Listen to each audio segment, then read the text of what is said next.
first thing I want to talk about is breathing. So you want to use your breath and use your sense of breathing to empower your game. So there are multiple points in the match or your MMA match that's going to be important to use it. So I'm here with my brother Rick, and for example, so if we're go up, you have to get yourself comfortable in that match. It has already started. So the idea, what I like to do is always take an inhale before I ever get started any match. So if we're doing a grappling match, we shake hands. I'm inhaling, and then it's all about that match. And you want to do that at certain points. If you get stuck on your back, if you are attacking or about to move to a different position, you want to make sure you have complete focus on the way you're breathing. So the Yoga for Fighters Sequence 1, what it's built for is to get you comfortable with the way you're breathing, okay? To get you in a comfortable rhythm of breathing. So as you go through your practice, just focus on the inhale and the exhale. When you do your practice, there's no pausing at the top or the bottom of the breath. So when you inhale, it goes all the way in, and when you exhale, it goes all the way out. So you never ever want to hold your breath in a jiu-jitsu or MMA match or while you're practicing yoga. So as you go along and do this sequence, just make sure at different points when things get tough, I want you to remind yourself to breathe, get back into that rhythm.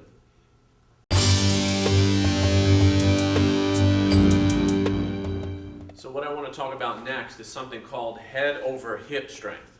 And you're going to use this sort of concept as you go along in your practice, because head over hip positioning is proper alignment when you practice yoga, and you need alignment to stay safe with your postures. So the way this translates to a fight, if I was to go in and take a shot against Rick here, I need to keep my head above my hips. And it resembles this pose here when we're doing our sun salutation here. So I'm raising my spine as I inhale, and I'm lifting up. So separating my ribs and reinforcing this, not this. This is how you get knocked over. So if I were to do a lift to Rick here, I'm holding, I'm looking up, and I keep my hips below my head. If I'm to take a shot at Rick, this way I keep my head up. I'm not tackling like this. I keep my hips below me so I can go in there and take him down. From a guard position, so if I'm in Rick's guard and he breaks me down, I'm going to have a problem here. So what I want to do, I'm going to get proper control. I'm sitting, my hips are below the head, and keep my head up. And then when Rick comes up, I'm keeping that power. So by trying to lift like this from your lower back, and you actually use your hamstrings to do it as well, when you do that, it creates leverage. My spine is straight right now, which makes it very difficult to break me down. If I have curvature in my back, Rick's going to be able to pull me and attack me a lot better there than he can from a proper lift. Another illustration here, when I take a knee in the belly, if I lean this way, Rick can throw me. If my head is up and I'm driving that knee, my hips are below the head here, I'm going to have a chance to keep maximum weight on top of him. So when you practice, if you're in a guard position, if you're doing some stand-up stuff, just be sure to keep your focus on where your alignment is. Where is my head in relation to my hips? When you practice, it's the same concept. Where is my head in relation to the hips? It's generally you want to stack the head right above the hips. And it's especially important with your sun salutation, your very first exercise to warm your body up. So as you move along, keep that as your focus.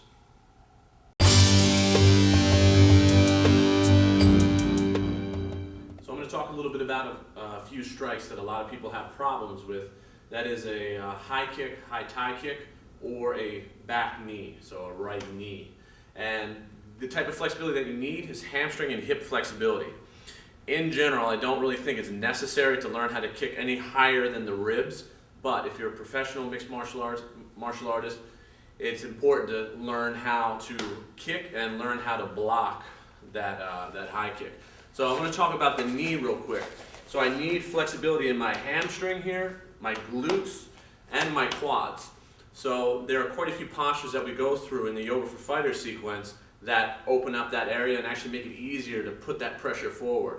So in my fighting stance, what I'm doing here, again, I'm reinforcing the breathing. So before I do anything, I take an inhale, I make sure that I'm controlled in that sense, and then I can move on to the physical attributes. So I'm going to work at that knee. So what I need to do is counterbalance too. So my knee can get up a little bit higher here. So I have the ability to counterbalance my body. If my hip is open here, my hamstring is open here, and if the guy is that tall, I can pop my knee up into the guy's chin, so I can break it up higher. In general, what I see when beginners, intermediate people start throwing the knees, you generally see at this level, because the resistance comes from the hamstring, resistance comes from the glutes. So the high kick. So in general, I want to hit in this section here. So I'm hitting with a shin kick. But if you need the flexibility to hit something a little bit higher, Rick is 6'3". So if I'm fighting a fighter at 6'3" and I want to deliver that shot, I need to have this open. So I need to have my leg completely relaxed as I whip. If I tense up at any point, I'm not going to get the kick up high. I'm not going to deliver with power. So the thing you want to do to develop the flexibility here is the sun salutation. So that's the very first one. It creates the heat in your body, and when you have heat in your body, you'll have the ability to open up. So you'll have the ability to stretch that way.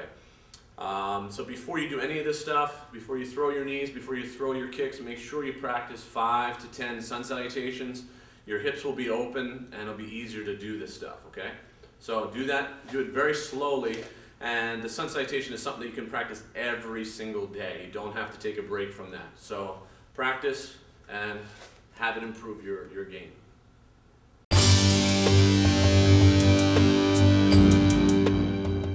Okay, so here we are in the guard, and I'm going to talk more about hamstring flexibility and hip flexibility for this position. So I'll drag Rick's arm over for an arm bar, and what happens is that the head comes down. If I'm stiff, I'll never get that leg over. And remember, this game is all about its technique. So if you don't know the technique so well, you may need to sharpen up on that. But if you do have the technique and you know how to position yourself, a little bit of extra flexibility will improve your game. So I'm going to improve my positioning here by moving over. Because no matter how much flexibility I have, if I'm not positioned properly, I won't get the move anyway. So the type of flexibility that you want to develop is the flexibility that has power behind it. So this is how we're going to do it. So my leg, generally like most legs, will go here.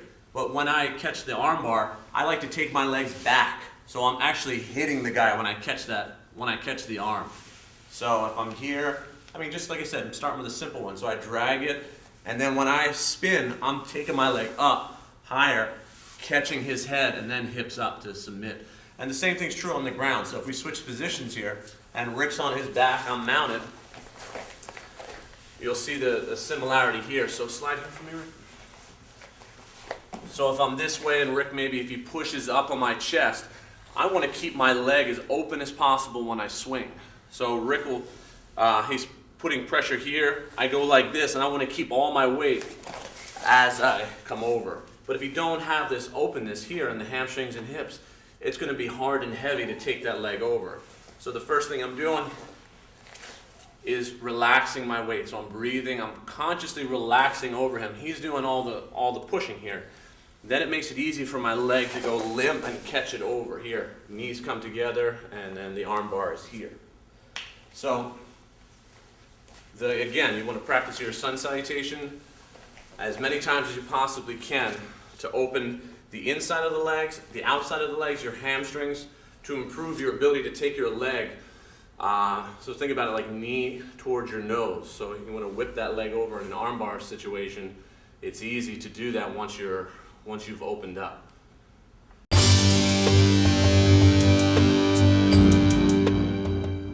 So I'm going to talk about opening the torso. So through a twist, so we did this before, twisting around this way, always doing that one on both sides and always breathing, of course, in each posture.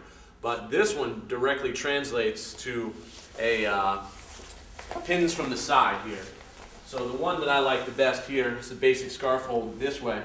One leg comes out, one leg opens. So you can see in my pins too that the legs open out wider. So if Rick were to sit up and try to pressure me this way, I have that foot to press. If he try to bump over here now, Rick, my foot catches there. So a closer base wouldn't work the same. I have to open the legs and twist my body down. I really like this pin. So you need to be open on the outside of your ribs to really get your body weight down and also keep your head down. But if you don't have the ability to take this leg back, your base is going to be terrible on that end of things. Rick bumped me up here again here. If I keep my head down, he's gonna try to sit up on me now. My foot's gonna catch if I keep my body weight down. Now, another thing about an open torso, your ribs are more relaxed. So if you have too much tension here and you're tight and you're kind of crunched up, and someone puts their weight on you or the other way around, if I'm putting weight on him, you could injure your ribs. So if Rick pins me, the first thing I do, like I said before, I always go back to breathing. So Rick passes the guard. And he goes here and he lays, I'm gonna block, and I'm already breathing. He has a tight pin in my face. I'm blocking myself, inhaling and exhaling. That's my first step. And then I move towards my escape. And there are times when I do a bump or a slide on an inhale breath. So from here, I'll escape. So I'll step on the ground, I'll inhale, and I'll start trying to put him back inside the guard, relaxing, holding. So I'm not gonna tense up once I actually get there. With this one too, in general, people are going to be putting weight onto your ribs. So you want to have the ability to tighten up. And even though you're getting weight forward on your diaphragm, you need to be able to breathe. So the inhale and exhale comes with the ease of the rib cage. So as you practice, especially with your twists, what you want to focus on. So I'll do this twist again. So I'm turning this way. So my habit is when I inhale, I sit up. When I exhale, I turn and twist. So that's how I relax into the poses. And again, like I said, you're always doing both sides. So I'll inhale, sit up, and then exhale, I'll start turning over to the side.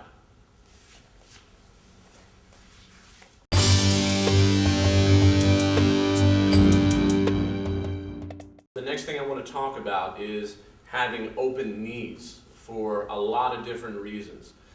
The first reason is to eliminate space when you practice. So you don't want to give your opponent a hook or space to grab or grip or knock you down. So right here is a simple illustration of zero space. So I'm taking my hips, I'm going to sit onto my heel. So you can't get in there. You can't slide into that space. You don't necessarily have to be able to do this. I think the more advanced you get, the more comfortable you are with this. So I'm sitting on the ground now with my knees together.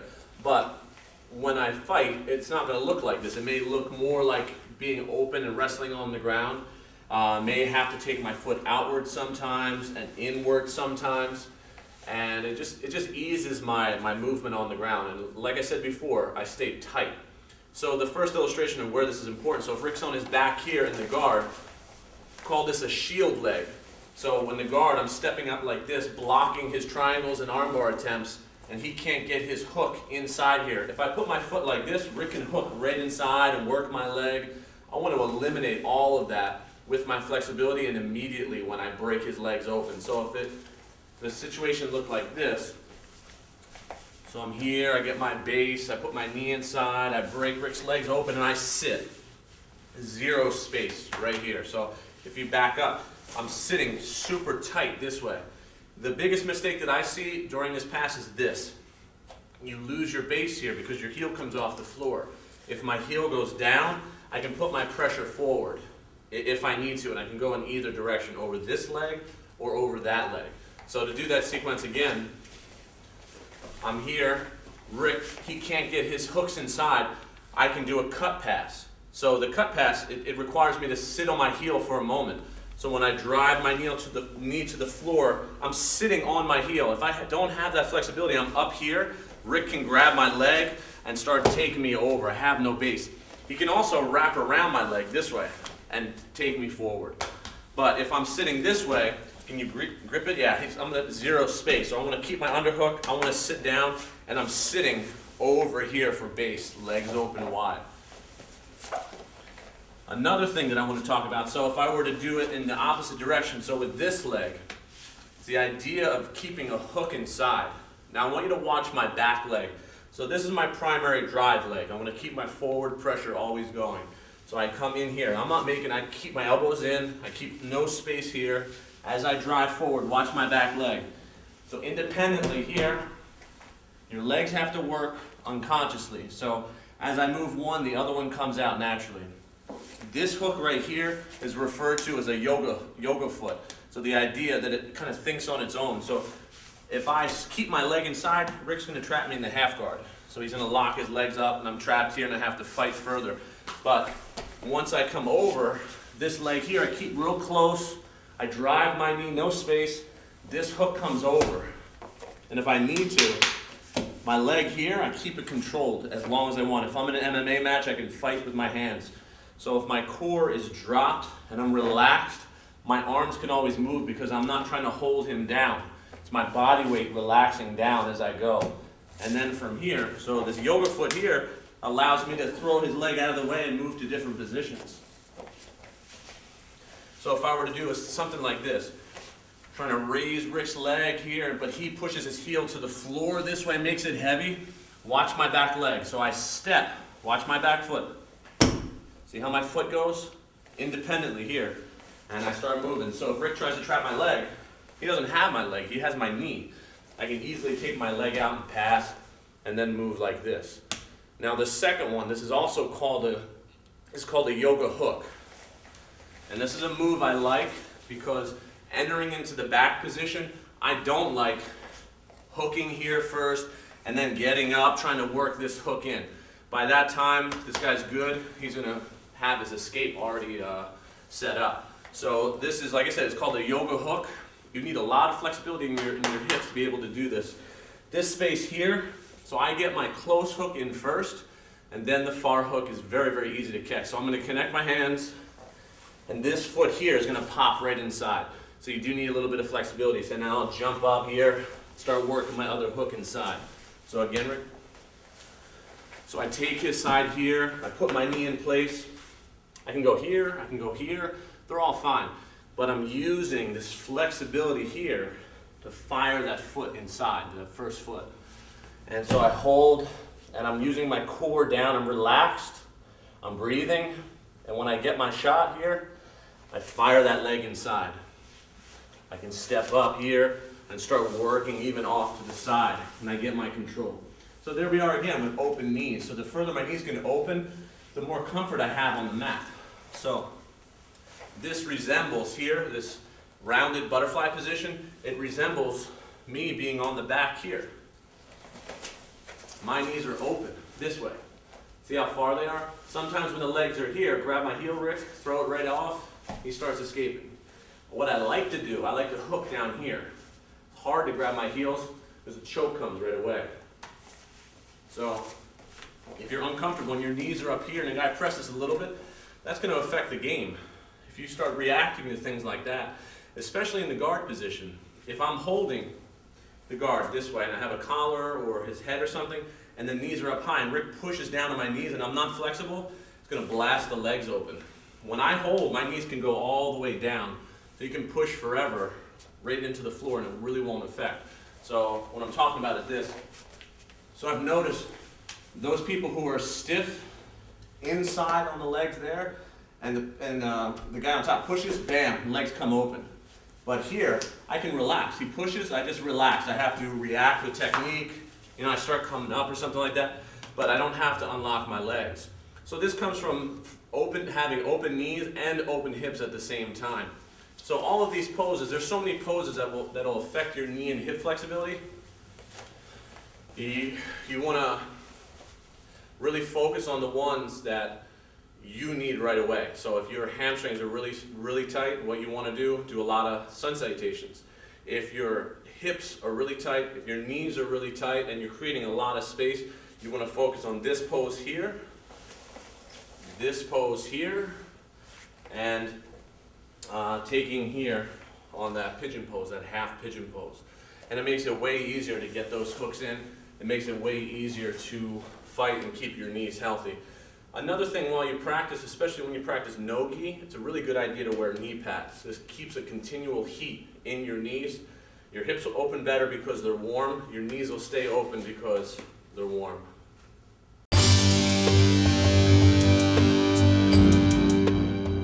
So what I'm going to show you here from standing are the parallels between the sun salutation, three postures in particular. The jump back position, the upward dog position, and the downward dog position. The jump back position, the idea, you want to float back so it resembles a sprawl. So while I'm here and I need to go down, so if Drew fires in on me, I need to totally relax here. The upward dog position is just like this with a sprawl. I need to keep my hips in and my head up. Sprawl doesn't look like this. I'm not resting my ear. My head is up, my hips are flattened up. Open hips are amazing for this position. If I'm too tight, I can't spread my knees open. The downward dog will resemble the run around. So the sun salutation, so it's an inhale, it's an exhale forward, it's an inhale, look up, and then I bend and I slide on the mat here, floating back, inhaling, exhaling, downward facing dog. So again, with the shot, I'm low and I float back. So this resembles the upward facing dog position. And now when I run around, it resembles the downward facing dog in that my hips go high, my shoulder goes low. My shoulder's in on him, my butt goes high, and I can move, I can change my weight on him. So the downward dog, my weight goes this way, my weight goes forward here, it's all here, and my hips are up high. So I'm able to move this way. My body weight is forward. So as you go, the other idea, when I jump back, I'm exhaling. Same thing on the sprawl. Exhale, hips to the floor, head is high. So the upward dog will open your ribs up, help you back bend. The jump back will help you settle your hips. The downward dog, the angled pose, will help you run around and put your body weight forward, and moving your legs independently will be a lot easier.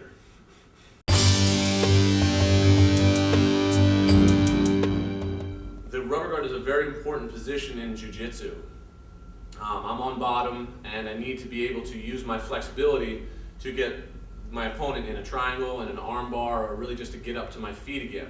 So it's also the most difficult to develop, and it takes a lot of time. And those people who are comfortable with hip flexibility, hamstring flexibility, and compression, so dealing with somebody on top of you, that's why your breathing needs to be sharp when you practice. If you have all those pieces covered, the rubber guard is easy. And again, you have to have technique before you start working flexibility in these positions. So you have to actually know this whole thing in and out before you move on and try to develop your flexibility. But in general, these poses here, so I'm doing the first one here, I'm sitting on my shin, so I'm improving the flexibility here on my feet. So I'm also resistant to straight foot locks. You'll notice some people will sit like this with this curvature here on the foot, and if their foot goes any further down, they feel pain in their shin and their knee. But over time, as you practice, putting that down will improve your ankle flexibility and your power on the mat, so my ability to move on the mat when I need to. So when I grab my own feet in triangle positions, I'm not hurting myself. So when I hold my own foot, my foot is tough and strong. I can pull that. This pose here, the S stretch, this is opening up my hip, a real deep part of the hip that's very hard, it's very, very difficult to get to. And that's why this front leg has to be at a perfect 90. So when I pull this over in a rubber guard, this is the positioning that I need to improve before my leg comes over. So let me show you real quick the ideas here. So with the rubber guard, what you need to be able to do, I have to bring his hands to the floor somehow. There are a million different ways to do that. And what I do, I slide a little bit here, and I start moving this way. So my hips are open. I could pull my foot completely over his face, you know? But when I first do it, I'm gonna get comfortable here. I jam this heel down. And if I'm going for a simple arm bar, I push. I take this all the way over. I can go for a choke this way. So just, completely folding into it. I could do this too. I hold inside his arm this way. And now the flexibility of this leg is going to be important. So I need to be able to take this out and flip my leg up, holding it. So here I can move right to my triangle, catching. And this is generally where the fight happens for me, because I can easily get my leg up here. I can fight people from here all day long. My hand goes around my ankle, into his armpit. The fight becomes on his wrist and right here with this foot. Now, a move that I do a lot, I put my knee to the floor and I take this around very quickly. But I'm practically in a split here when I do it. So I press his wrist in. All I want to do is get my ankle to my hand somehow. So sometimes I do this. I actually grab my own foot, I pull and pass and catch. When I'm using my flexibility, and I don't fear this position. You can, Drew, what I want you to do here, I'm gonna go here, put some body weight on me. He can get his head, keep going, put your body weight. I can go here and take my leg all the way over, so it doesn't hurt when I do this. I hold, and everything's very short, and I can catch that triangle pretty easy. So this leg here, open hips, the S stretch, it's my ability to do this, to completely fold if I need to.